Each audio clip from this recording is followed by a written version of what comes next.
the message there was that she no longer wants to be friends with me. Welcome back to my YouTube channel. It's good to have you beautiful people back.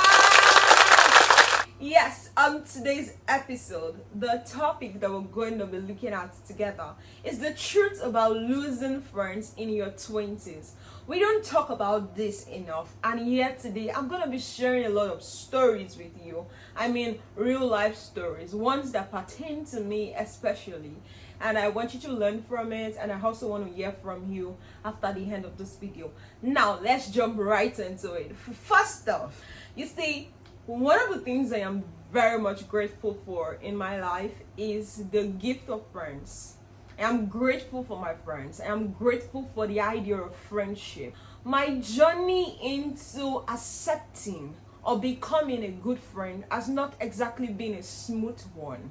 And I'm going to share some stories with you real quick. But again, one of the most beautiful things that you can have as a person is the gift of friends. We need people because life wasn't designed to be done alone. One of the best things you can have is the gift of friendship. Good friends. I mean good friends. Alright, backstory. I didn't used to have friends. I didn't used to have friends like I have now. And I didn't used to like the idea of friendship per se. I was uptight close because of certain experiences that I had gone through. We can put it in quotes. Childhood trauma, maybe.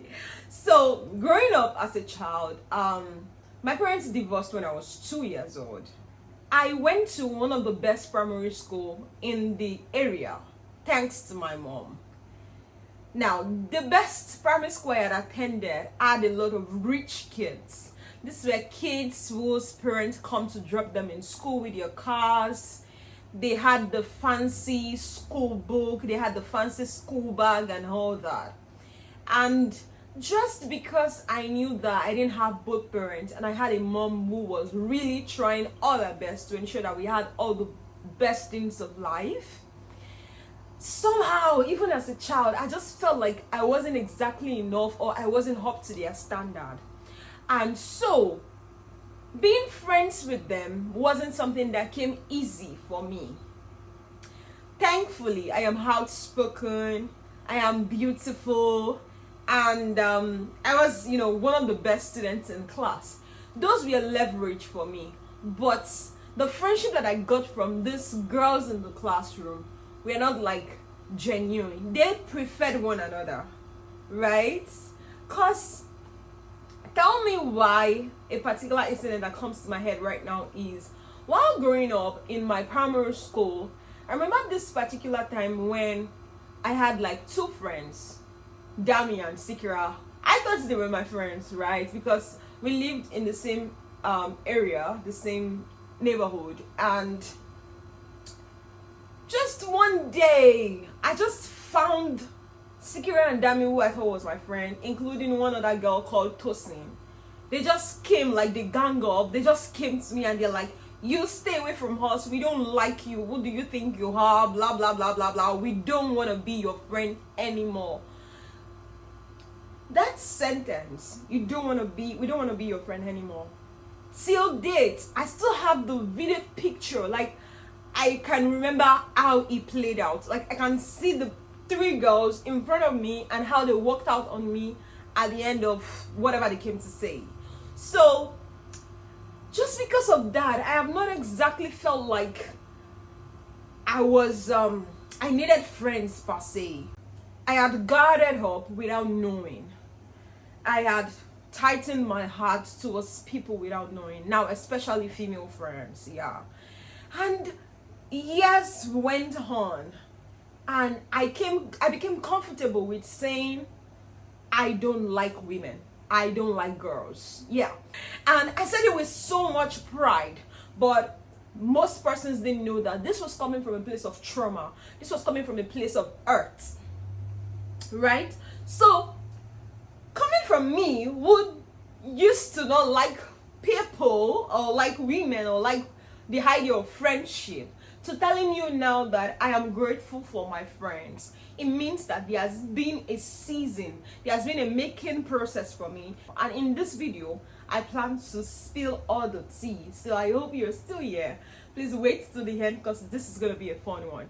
Now, the next point today is I'd like to let you know that seasons end.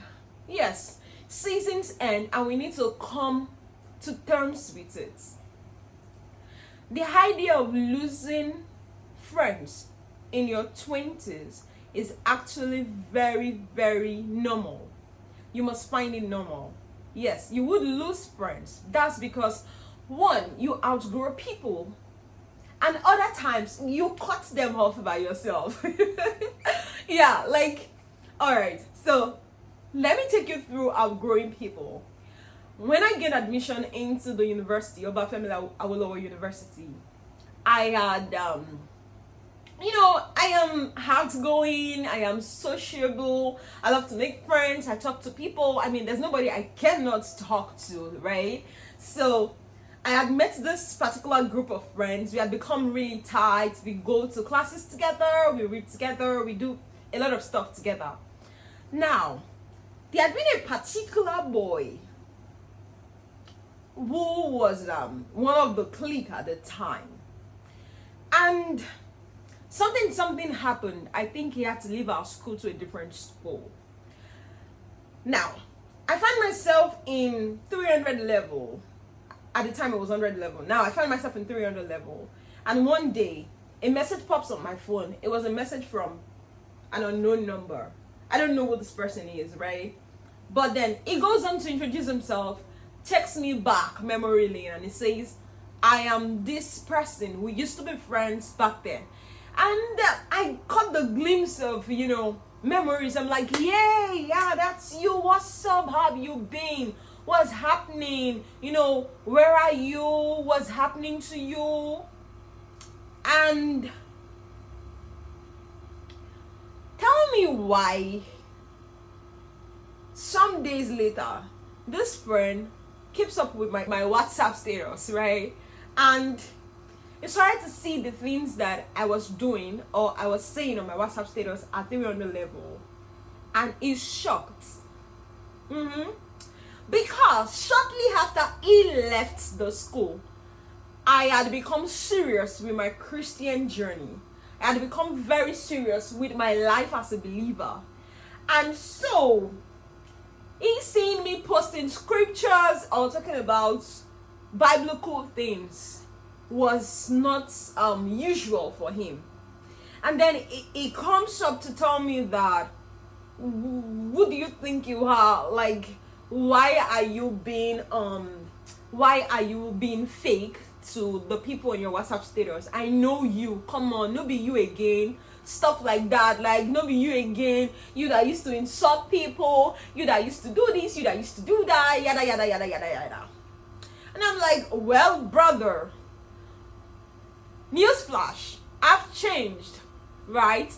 You are not allowed to remain the same place where people have left you. I am growing. I'm taking my Christian life seriously. I am becoming a better version of myself. And so there are some things that I used to do before that I don't do anymore. I have dropped them, and now I am a better version of myself. I tried explaining this to him, but he just wouldn't accept it. He just wouldn't process it. And I'm like, bro, I don't know you and I don't care who you are. But right now, you're trying to drag me back to where I was coming from, and that's not who I am anymore. And guess what? This is the point where you were. I cut them off. I cut him off, blocked him. I burnt that bridge because this is someone trying to drag me back to where I was coming from, right? So I came to terms with it that seasons end, and that's an example of me cutting someone off. Now I'll tell you another example of me outgrowing somebody, and this is normal. You're gonna get to points where you just outgrow certain friends. You guys were tight before, you guys used to know each other before, but all of a sudden you just see that a lot of things are not aligning anymore. And because they are not aligning, you start to look too good or too much for these people. And other times, you might be the one who looks, lesser off in front of those people. Now, this is an example of me outgrowing somebody. Yeah, still part of my childhood trauma. I eventually fell in love with a particular girl, very beautiful, Dami, and we became tight friends. We became best friends, actually. Now, Dami's parents too were actually divorced, so we kind of shared similar pain, and we knew what it meant to be there for one another, right? And so, call it trauma bonding if you want. I think that's what it sounds like. We were good friends for while it lasted. We used to go to parties together. Yes, back in the days, every dance floor you take me to, I always come home with gifts. Like, my mom knows this. But now I don't even know how to dance again. I do all the dancing in my head. Okay, so Dami knows me too. We go to parties together. We talk about boys together. We do a couple of stuff together, right? Now, Dami had gone to the university. I was in the university also, and this was like around, say, my 100 200 level thereabout. And then we've been separated since secondary school days, say GSS3. We've been separated, right? And boom, we caught up, right? We got each other's number again, rekindled the friendship over voice notes, voice calls, WhatsApp texting, and all that. And then finally school came on holidays, and I thought that I would go spend the weekend with my friend. And apparently it was her birthday. Yeah, it was her birthday, and she was gonna throw a party. She was going to live large with some of her other friends. And I'm like, okay, yeah, I'm gonna go for this one. So it was a good way to reconnect. I picked up my bags, and then I traveled down to Ogun State, Nigeria, for my friend's birthday. And when I got to our place, I met some of our other friends, about, say, 4 of them, and everyone was so excited to meet me. Like, she had told them a lot about me. Like, there's this shower girl who is this, who is that. She can dance. I mean, she beats anybody. She's this. She's loud. Yeah, I used to have all of those attributes back then, though. I kind of had like the rascal vibes anyways. But right, so she had told them a lot of things about me, and I met my friend, gave her a warm hug. I miss my girl like crazy. It was nice to see and rekindle all the memories, and the friendship, the love, and everything. I was catching up on a couple of stuff with her. Now, something happened. I was in a different atmosphere. That girl Dami used to know is no longer in existence. She has died. This is a new show. So I observed. I noticed there were a couple of street boys, smokers, some looking like Casanovas. And then the rest of our friends were people who like going clubbing. They want to dance. And this is me. I have given my life to Christ. I am a born-again Christian. And I offer no apology when I say that. Something has changed about me. I was no longer comfortable in that space. It felt like lily among thorns. It felt like something was hard. And again, I knew that something has changed. I have outgrown this person. Now, this is it, yeah. When the birthday started the next day, I offered to lead prayers. I led prayers. Those prayers were powerful. There was word of knowledge. There was word of wisdom. There were a lot of, prophecies I was giving the Lord, God through me. Glory to God. And the friends look at me and they're like, no. They said it was vocal. Like, this is not the Shewa that Dami had told us about. And hallelujah. They were expecting a different one, but a different one came. And then I tried as much as possible to, not to be ashamed of what I have turned into, right? And at the same time, I tried to tone it down, not to feel like holier than thou, because I still wanted my friend to be comfortable with me, even if, you know, she's still doing a couple of stuff that no longer align with what I do. But I had to make her feel comfortable. So I leave back to my place. That day was over. And I told myself, there's no way, no freaking way I'm going back there, or I am visiting. I still love this person. I love her so much, and this friendship is actually going to continue. But on a level, this is where boundaries come in, right? I will grow this person, but I still love this person. Next point I want to establish here is that friendship breakup hurts. Like, it hurts like crazy. Sometimes you're like, I'm not even dating this person, or like, I'm not in a romantic relationship with this person. Why does it hurt so bad? Every relationship or every breakup that happens that hurts only hurts because it mattered to you. If these people do not matter to you, if what you share do not matter to you, then you wouldn't be hurt. So it is okay, right? Now I'm going to give you briefly a story of one of the most painful friendship breakup that I experienced. But this is the flip part of it. In this case, I was the bad friend. And my friend cut me off without looking back, and I applaud her for that. Yes. So this was me in 100 level, came into university, and I met this girl, so sweet. I mean, she's so sweet. She's still my friend till date, and I would proudly say it anywhere. Debbie remains my friend till forever. So yeah, I met Debbie. Debbie's so beautiful. She's calm, cool. She's reserved. She's also very brilliant, and we happen to be in the same faculty. We soon became friends. We prepared for matriculation together. We went shopping for the clothes we were gonna wear. It was just cute. Now, along the line of our friendship, there were certain things that I had not dropped, even as a Christian. I had given my life to Christ before I entered into school. But the becoming process, the making process, usually doesn't happen in a day. Many times it's a journey that you have to walk through. It is a renewing, it is a becoming day by day. So yes, I had given my life to Christ, but there were certain character, there were certain things that I had not dropped, and these things hurts the friendship that I had with Debbie. So back then, it was normal for me to say things like ode, weary. Like, so those words are Yoruba words, and they mean mad person. They mean, that's the literal meaning now, like foolish person. Now, let me bring it back in context. Like slang, like for some of us who finds it normal. I have even seen people say that if I do not call you weary in a sentence, it means you're not my friend. There is nothing funny about that.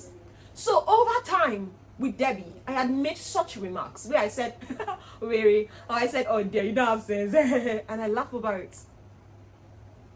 Little did I know that those things weren't things that Debbie found funny. They weren't comfortable for her. She didn't like the idea. And one day, I was in my room on the bed, and Debbie sent me a text message. And I opened my phone to read, and the message there was that she no longer wants to be friends with me. And the truth is, when I read that line, the trauma from when I used to be a child suddenly resurfaced. The feeling, the emotion of what I had gone through at that time came back again. And I realized that this time, it wasn't them. It was me who was the problem. And Debbie says, I do not understand how you call yourself my friend and you find it comfortable calling me a mad person. And then she goes, along to say, how are you even a child of God and you find it comfortable to use such words? Now I am in the room preparing to go for a class, standing up from my bed, and I'm reading that message, and I suddenly could not move myself. I was numb. I was pained. More than pained, more than heartbroken, I was ashamed of my own self. Because it is true. How are you a child of God? How have you given your life to Christ? And yet, there's been no transformation in your conversations. And so, this friendship breakup message that I have read hurts me so bad that I am first losing my friendship with this person, and secondly, that I had painted Christ in a wrong manner to this person. I didn't go for class. I just sat down on my bed there, I cried, got on my knees, prayed to God, and said, God, I'm sorry. Because ever since I gave my life to Christ, I have become so conscious of the fact that whatever I do wrong, and every single time people perceive me wrongly, it is not exactly about myself, but about God. How do they perceive God? Through me. And so that hurts me real bad. And at this point in time, I couldn't even contend or fight or say, girl, I'm sorry. I just knew I had to go work on myself. And so yes, I lost that friendship for a while. We would see each other in school area and we wouldn't even say hi to one another. This was someone that has been there for me. Like, this was someone that has shown me nothing but friendship, love, sisterhood. And I was just going to lose that. Thank God it was just for a while. So, that is one example. So sometimes it is you who is the bad friend. It is you who has a problem. And you might just think it's other people and it's not them.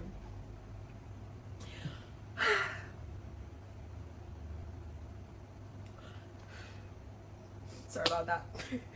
Now, to my next point. My next point is forgiveness. I had to forgive myself. And I had to forgive the people that had hurt me in time past.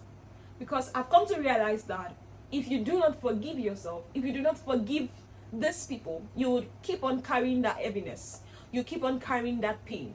And there's a likelihood that you will pass that pain to the next person coming, to the next beautiful relationship that God is going to bring your way. So you need to forgive yourself and you need to forgive other people. Next week's series is going to be a continuation of this friendship series. So many other juicy stuff. So I want you to look forward to next week Friday. It's going to be amazing. But yes, forgiveness is important. You don't want to pass the art to the next person.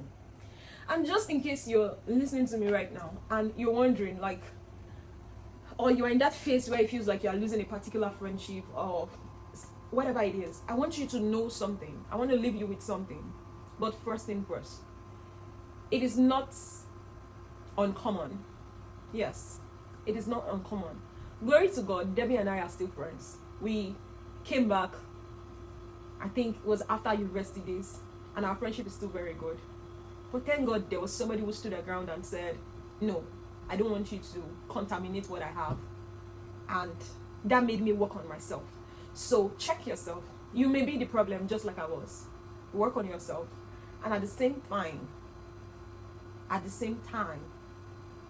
heal from the pain, from all those things. Forgive yourself. Don't let the pain have a grip over you. Loosen up. Be free from it. And just pray for them.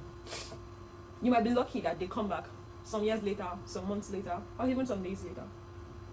And then finally, oh my God, I never thought that this episode was going to be intense, but finally, this is what I'm going to leave you with. You haven't met everyone who would love you in life. You still have years ahead of you. You're still going to meet so many beautiful people. Oh my God, I'm grateful for my friends. And I know I'm still going to meet more people who would love me more than I currently enjoy right now. So please relax and just have this at the back of your mind, that you haven't met everyone who would love you in life. There's a lot more of them coming. All right? Okay, we're gonna wrap up this episode here, and I just would like you to please leave a comment for me.